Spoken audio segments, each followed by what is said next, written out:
My beloved, Paul Anthony Forrest, was born in the strong light of the summer solstice. Right from the beginning, Paul had a radiant, unconquerable spirit.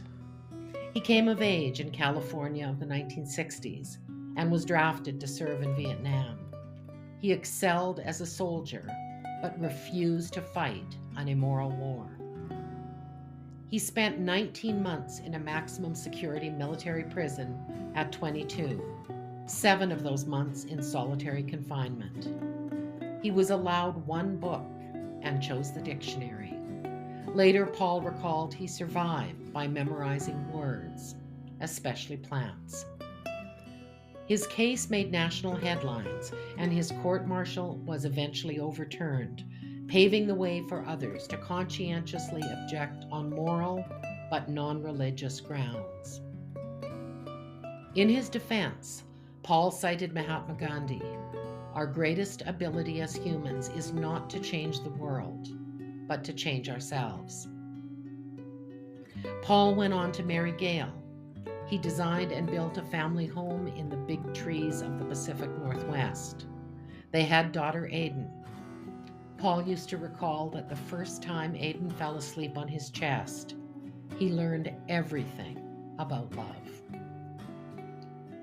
Paul loved horses and birds and trees and spent hours carving a path through his rainforest woods.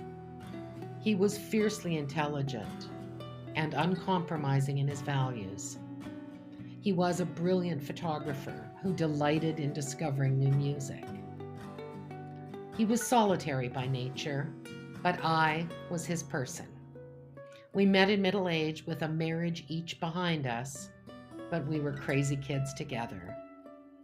We fell deeply in love and blended our lives and families. When Paul retired to Portugal, we explored his new home and roamed around Europe, soaking up all that history and culture. We had 12 wonderful years. I was in Ireland with family in the fall of 2024 when I learned Paul had abdominal lymphoma, and we began a confusing and terrifying cancer journey. Paul's care in Portugal was proficient, but devoid of compassion and information. We did not know he was stage 4 until a month after diagnosis. We couldn't prepare for what was coming. We had no loved ones around us. Paul was in terrible pain as we went through endless biopsies and blood draws, waiting for chemo to begin. My vibrant 6-foot 4-inch lover turned into a skeleton. When the pain meds failed, Paul treated himself with energy medicine. He was a master practitioner of pranic healing. I watched helplessly as he recited the Twin Hearts meditation. I am not the body. I am one with the divine spark. I am the soul. Hanging over us was my forced departure as a Canadian limited to 90 days in Europe. I wanted to stay, rules be damned. But Paul was adamant that we should not risk our future. He was too sick to get out of bed the morning I left, but texted minutes later. I love how you care for me, beautiful. I miss you already. During our separation, we spoke every day, often for hours. He'd call at night, even from hospital, to whisper how much he loved me. We played music together and read poetry. Paul didn't want to talk about death. One night I had a dream where he said, "Nole me tangere."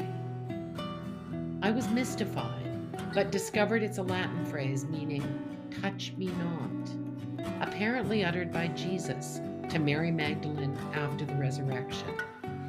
The dream haunted me. Was Paul pushing me away in his dying time? He survived pneumonia and sepsis, but the chemo was not working. Doctors told Paul he had only a few months to live. We hired round-the-clock home care. Some nights Aiden tenderly slept beside him. On our 12th anniversary, Paul sent an extravagant bouquet to my Calgary home. Happy anniversary, beautiful.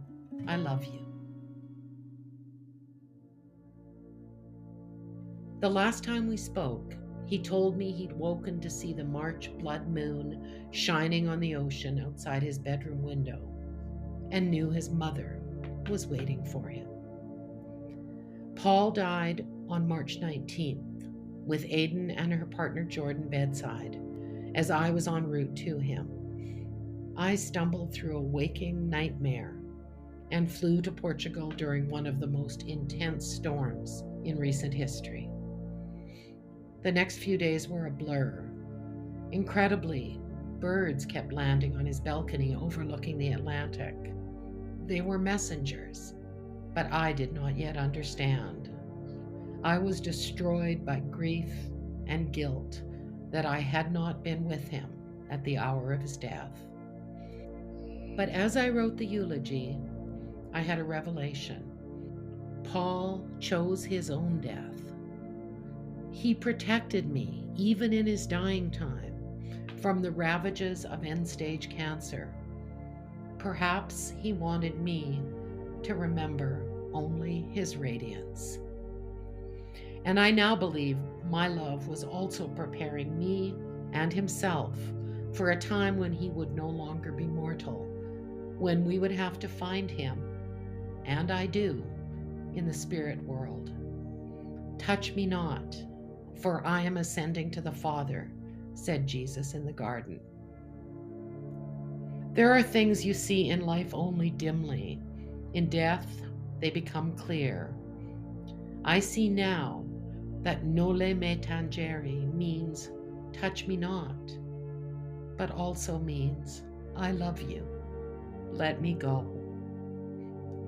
And I'm beginning to understand that a relationship with your beloved does not end in death, that the purpose of death may be the release of love, and that love never dies.